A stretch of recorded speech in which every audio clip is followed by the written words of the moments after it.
Donc voilà, le problème qui se passe, c'est que moi j'ai 595 mètres carrés. Dans les années 2000, c'était constructible. C'est passé en non constructible. Il ne sert plus à rien. Plus à rien, donc voilà, puis inexploitable.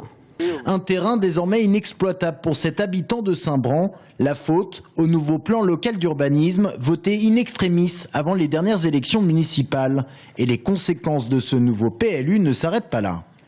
Ah non, il y a aussi toute ma propriété, puisque ma grange qui est là, si je veux la transformer en maison d'habitation, effectivement, le fait que ça soit passé en H, je ne peux pas la transformer en maison d'habitation. C'est fini. Une situation d'autant plus étonnante que le bâti est déjà existant. Ma parcelle est là, et puis moi je suis juste là. Et le bourg? Et le bourg est là.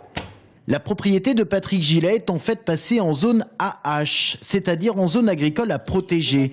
Depuis le Grenelle de l'environnement, les PLU sont en effet contraints de limiter l'étalement urbain. Mais celui de Saint-Bran semble trop restrictif. C'est en tout cas l'avis du commissaire enquêteur. La protection de l'espace agricole ne doit pas conduire à une interdiction absolue de construire dans les dents creuses des villages ou hameaux où aucune exploitation n'est installée ou possible. Des dents creuses, entendez par là un terrain vierge en zone urbanisée. C'est justement le cas du terrain de Patrick Gillet, situé en plein hameau. La chambre agricole nous donne raison, le commissaire enquêteur nous donne raison, et la mairie dit ah non, c'est comme ça, puis c'est pas autrement. Situation embarrassante donc pour la mairie. Le nouveau maire qui a récupéré les pénus dossiers du PLU veut calmer ses administrés, mais pour autant, le réviser semble impossible, notamment pour des questions de coût et de temps.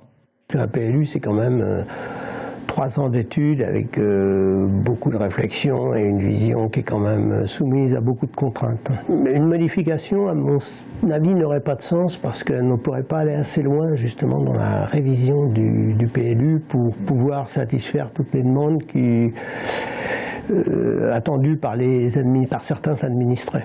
Patrick Gillet, lui, en tout cas, ne décolère pas. Il avait choisi de vendre sa propriété. Aujourd'hui, tout est au point mort. Il a monté un collectif avec d'autres propriétaires mécontents. Il pourrait déposer un recours devant le tribunal administratif.